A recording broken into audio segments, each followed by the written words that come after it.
Salam saudara-saudaraku, pada hari ini kita akan mendengar Injil firman Tuhan dengan tema kasih karunia adalah kunci kehidupan. Kasih karunia adalah pribadi dari Tuhan Allah di dalam Yesus Kristus yang menjadi manusia. Dia datang sebagai Tuhan dan Juru Selamat untuk menyelamatkan kita semua orang berdosa supaya beroleh hidup kekal. Karena Allah tidak mengizinkan satupun kita binasa, melainkan beroleh hidup yang kekal. Lalu bagaimana cara untuk manusia menerima kunci kasih karunia dan hidup di dalam kasih karunia? Kita buka Matius 16 ayat 19.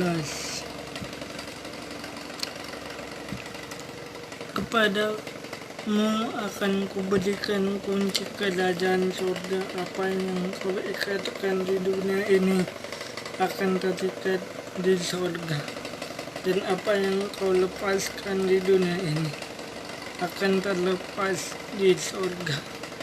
Bapak, Ibu, Saudara yang dikasihi Tuhan, perkataan ini adalah perkataan Yesus Kristus Tuhan ketika pada saat itu dia sedang bertanya tentang keilahiannya, tentang tanggapan murid-muridnya atau pengenalan yang benar yang ada dalam diri murid-muridnya tentang keilahiannya. Karena pada saat itu ada orang yang beranggapan bahwa Yesus adalah Nabi, Yesus adalah guru, Yesus adalah manusia biasa, ya, keturunan Yusuf dan Maria, seorang anak tukang kayu. Tetapi ini istimewanya, ketika Yesus bertanya kepada Rasul Petrus, dia berkata, "Engkau adalah Mesias, anak Allah yang hidup." Artinya Rasul Petrus tahu bahwa Yesus benar-benar juru selamat manusia. Untuk itu dia berkata, "Engkau adalah Mesias, anak Allah yang hidup."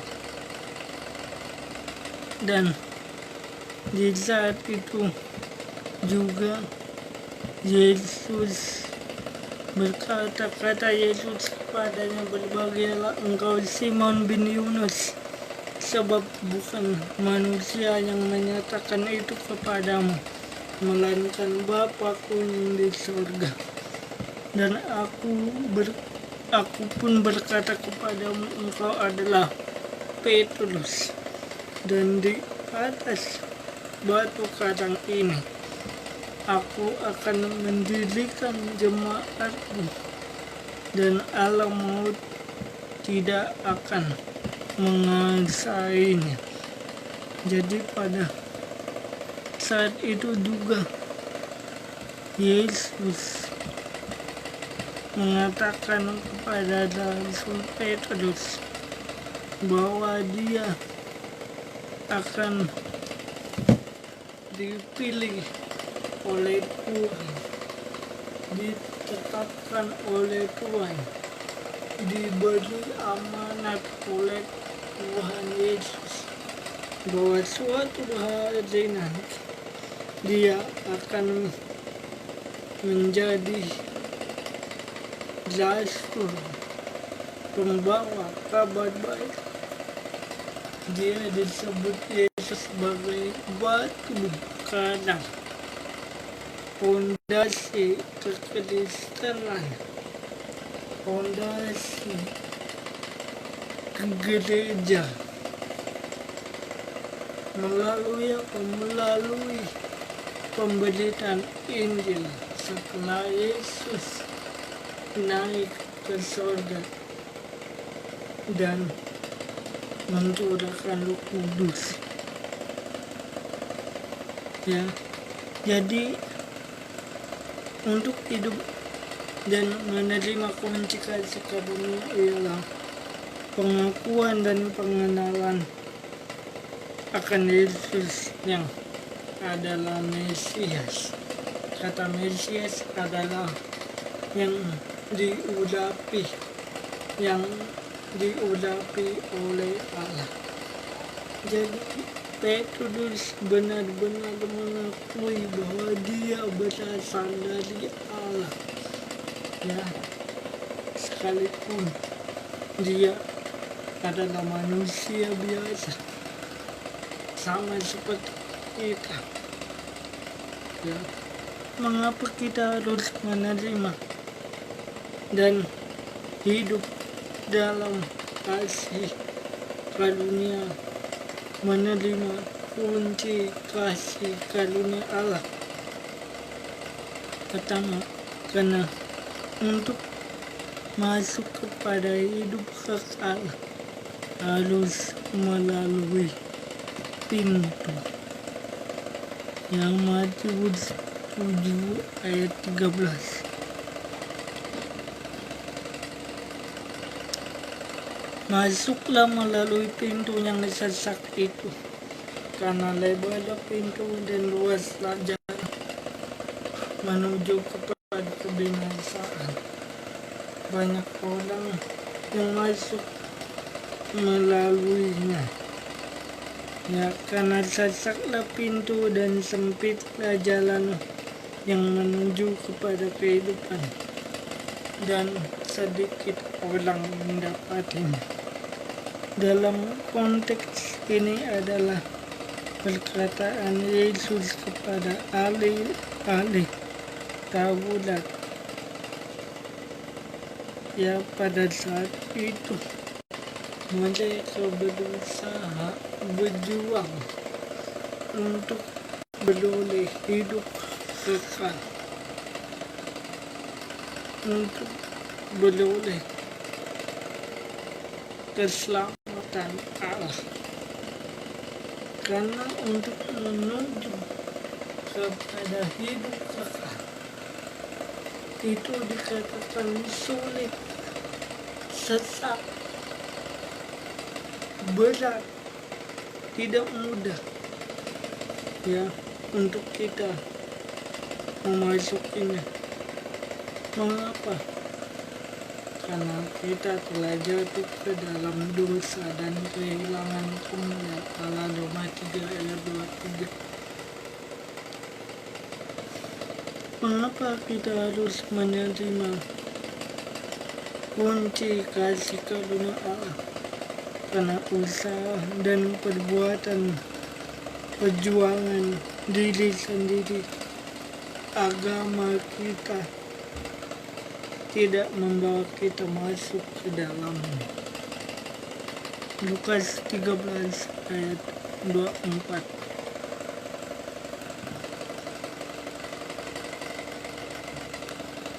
Berjuanglah untuk masuk melalui pintu yang sesak itu, sebab aku berkata kepadamu, banyak orang akan berusaha untuk masuk, tetapi tidak akan dapat.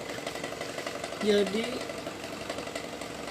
usaha perbuatan agamawi tidak sanggup, tidak bisa membawa kepada hidup kekal tanpa Kristus Yesus.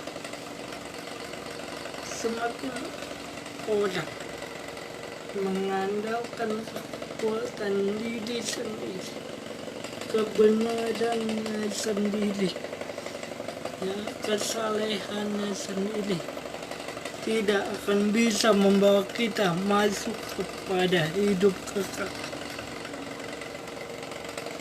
Karena perbuatan agamawi dan pengajaran agamawi yang diajarkan tidak dapat menyelamatkan, ya. Maka kamu akan berkata, kami telah makan dan minum di hadapanmu, dan engkau telah mengajar di jalan kota kami, ya. Hidup orang percaya yang telah menerima kasih karunia, yaitu hidup orang percaya yang telah menerima kunci kasih karunia, yaitu menjadi gereja Yesus Kristus yang sejati. Matius 16 ayat 18. Kata gereja dalam bahasa Yunani eklesia, ya, yang artinya dipanggil keluar, pertemuan, kumpulan orang-orang yang dipanggil keluar dari kegelapan menuju terang Kristus yang ilahi. Oleh sebab itu kita orang percaya yang telah menerima kasih karunia Allah, kita hidup di bawah terang yang ilahi, yaitu di bawah dan di dalam gereja Kristus yang sejati dan murni, tidak di dalam atau di bawah gereja-gereja palsu terombang-ambing dengan ajaran-ajaran agamawi, pengajaran doktrin palsu yang sesat dan menyimpang dan tidak sesuai dengan ajaran rasul-rasul, para rasul, bukan ajaran legalistik, bukan tafsiran hermeneutik saja, tetapi Injil sejati dan gereja sejati. 1 Korintus 15 ayat 2. Oleh Injil itu kamu diselamatkan asal kamu berpegang teguh padanya, seperti yang ku beritakan kepadamu, kecuali kalau kamu setia menjadi percaya, ya.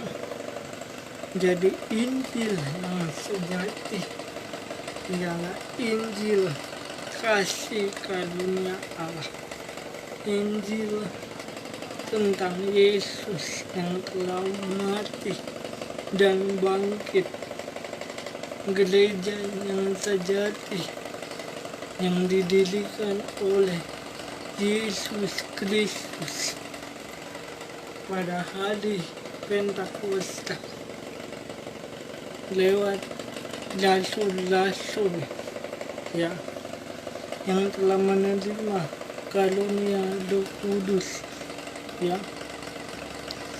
Kedua, menerima kuasa menjadi anak-anak Allah, Yohanes 1 ayat 12.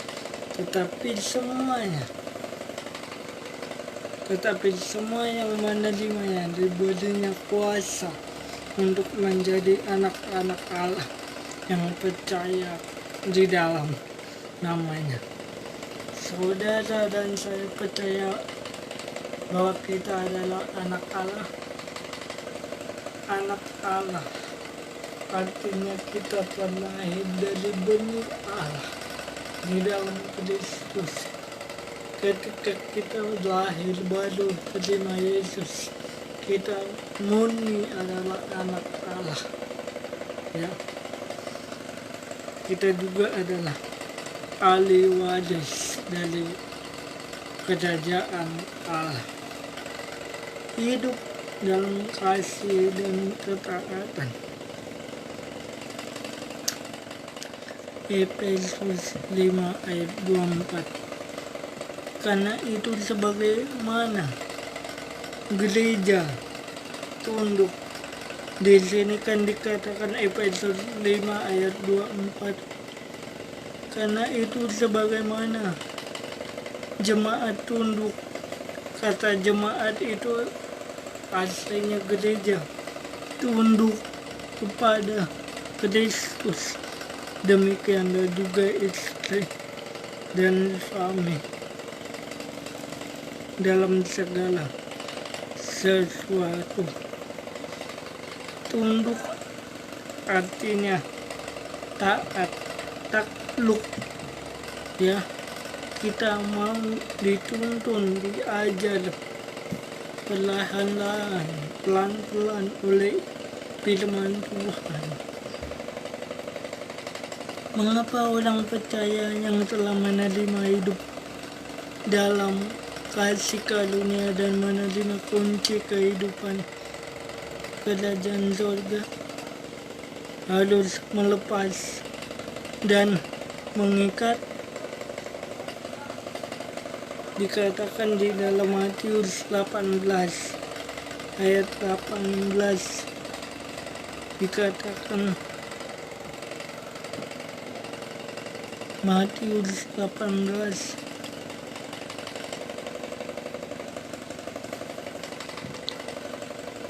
ayat 18. Aku berkata kepadamu, sesungguhnya apa yang kamu ikat di dunia akan terikat di surga, apa yang kamu lepaskan di dunia akan terlepas di surga. Artinya setiap orang yang mau menerima hidup yang di dalam Yesus, dia harus tanggalkan beban dan dosa, tanggalkan kehidupan yang lama, tanggalkan kedagingan, dan menerima Yesus sebagai juru selamat, percaya dalam hati, dan diikat oleh tali kasih dan sayang, diikat oleh penglihatan ilahi. Bukan hanya sekedar doktrin agama, melepaskan sesuatu, ya, karena apa yang kita lepas di bumi terlepas di surga, dan apa yang kita ikat di bumi terikat di surga. Terlepas di surga, apakah artinya? Kata terlepas dalam bahasa Yunani luo, yang berarti melepaskan, menghancurkan, meniadakan, memutuskan, dan lain sebagainya. Itu artinya saya dan saudara yang telah menerima kunci kasih karunia, kunci kerajaan surga, kita harus melepaskan, meniadakan, memutuskan hidup kita yang lama di dalam Adam dan menerima hidup yang baru dalam Kristus, sehingga kita bisa mengatakan, hidupku bukannya aku lagi, tetapi Yesus di dalamku. Galatia 2 ayat 20. Maka dengan demikian, kunci kerajaan surga atau kunci kasih karunia yang adalah kunci kehidupan adalah menjadi milik kita, dan kita hidup dalam kerajaan surga selama-lamanya. Terikat di bumi artinya kita masih hidup di dalam dosa, hidup dalam kejahatan. Kita tahu bahwa kita sudah diselamatkan. Kita berjuang dengan usaha perbuatan kita untuk diselamatkan dengan hukum Taurat yang mendakwa yang menghakimi dengan pengajaran-pengajaran Taurat yang kita tahu. Kita berpikir bahwa dengan melakukan perbuatan dan hukum Taurat kita diselamatkan, kita dikuduskan, sehingga ujungnya kita saling menghakimi, saling menghukum satu dengan yang lain, saling main salah-salahan, ya, bertentangan dengan doktrin A, doktrin B, bertentangan dengan filsafat A, filsafat B, bukan karena Injil Kristus. Kita memberontak dengan pengajaran A dan pengajaran B. Kita memberontak dengan gereja A, gereja B. Padahal inti kekristenan ialah berbicara tentang Kristus Yesus, sehingga kita tidak bisa menghakimi satu dengan yang lain, menghakimi saudara kita satu dengan yang lain, menghakimi hamba-hamba Tuhan yang satu dengan hamba-hamba Tuhan yang lain, menghakimi pengajar-pengajar yang satu dengan pengajar yang lain. Yang satu mengatakan sesat, yang satu mengatakan aku paling benar. Begitupun sebalik, karena hanya Yesus hakim sejati. Tetapi Yesus datang bukan untuk menghakimi, melainkan untuk menyelamatkan. Yohanes 8 ayat 1 sampai 11. Ya. Di sana adalah cerita tentang perempuan berzina. Ya. Pada hukum Taurat, ahli-ahli Taurat, orang-orang Farisi membawa Yesus di depan perempuan yang berzina, yang berkedapatan zina, dan perempuan yang berkedapatan zina itu pun dibawa ke hadapan Yesus, ditangkap dan dikatakan oleh mereka di ayat 5, hukum Musa, ya, dalam hukum Taurat memberitakan bahwa kita harus melempari perempuan demikian dengan batu. Apakah pendapatmu tentang hal itu? Ayat 6. Dan kita lihat di ayat selanjutnya, ya, Yesus membungkuk, menulis di tanah dengan jarinya dan bangkit, ya. Dikatakan ayat 7, barang siapa di antara kamu tidak berdosa, hendaklah ia yang pertama melemparkan batu kepada perempuan ini. Sampai akhirnya di ayat 10, ya, dikatakan oleh Yesus, di manakah yang akan menghukum engkau kepada perempuan ini? Perempuan itu menjawab, tidak ada Tuhan. Aku pun tidak menghukum engkau. Pergilah dan jangan berbuat dosa lagi dari sekarang. Artinya hanya Yesus yang dapat menjadi hakim atas dunia ini, bukan orang lain, bukan manusia. Bagaimana kunci untuk melepaskan ikatan di bumi dan mengikat ikatan di surga? Kolose 1 ayat 12.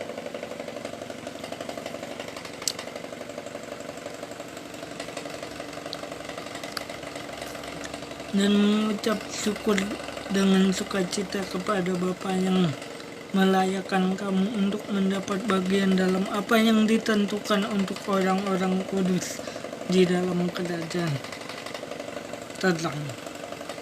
Dikatakan di situ Bapa di sorga yang menjadikan kita layak untuk mendapat bagian dalam kerajaan surga. Ya, kita dilayakkan, dipantaskan, berhak untuk masuk dan mendapat bagian dalam kerajaan terang.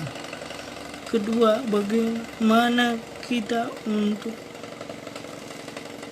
menerima kunci dan melepaskan ikatan di bumi dan mengikat ikatan di surga? Dilepaskan, ya. Bapa melepaskan kita dari kuasa kegelapan dan memindahkan kita ke dalam kerajaan anaknya yang terkasih. Kolose 1 ayat 13. Saudara bisa baca sendiri di rumah. 3. Kita memiliki penebusan dalam Kristus yang dan pengampunan dosa. Kolose 1 ayat 14. Ya. Di dalam Dia kita memiliki penebusan kita, yaitu pengampunan dosa. Penebusan dalam bahasa Yunani apolutrosis yang berarti pelepasan, pembebasan yang dilakukan dengan pembayaran uang tebusan, ya, dari asal kata apo dan lutron, tindakan tebusan penuh, yaitu secara jasan adalah pembebasan dan keselamatan. Jadi pengampunan dosa juga dari kata bahasa Yunani apes yang berarti pengusilan, pelepasan, pembebasan, pengampunan. Jadi ada dua, penebusan dan pengampunan. Pengampunan adalah pelepasan atau pengusilan dan pembebasan. Dalam ayat ini artinya kita yang telah diampuni, ditebus. Kita bukan hanya diampuni, ditebus dari dosa. Kita dibebaskan dari ikatan dosa, dari kuasa dosa. Kita dilepaskan dari kuasa dosa lewat darah Kristus. Dan kita diampuni pelanggaran kita. Dosa-dosa kita ditutup oleh Yesus. Roma 4 ayat 7. Apa yang harus dilakukan oleh orang percaya yang telah menerima kasih karunia dan kunci kehidupan? Ada dua. Mendengar, ya, mendengar, hearing of Jesus and opener of heart, because Jesus in of heart me. Mendengar Yesus dan membuka pintu hati supaya Yesus masuk ke dalam hati kita. Mendengar Wahyu 3 ayat 20. Wahyu 3 ayat 20. Lihat, aku berdiri di muka pintu dan mengetuk. Jika ada orang yang mendengar suaraku dan membukakan pintu, aku akan masuk mendapatkannya. Dan aku akan makan bersama-sama dengan dia, dan ia bersama-sama dengan aku. Saudara mau makan dan duduk semeja bersama dengan Kristus, amin. Buka dan dengar suara Kristus. Kedua, masuk di dalam Kristus dan tinggal dalam anugerahnya. Yohanes 10 ayat 10. Amin. Firman Tuhan.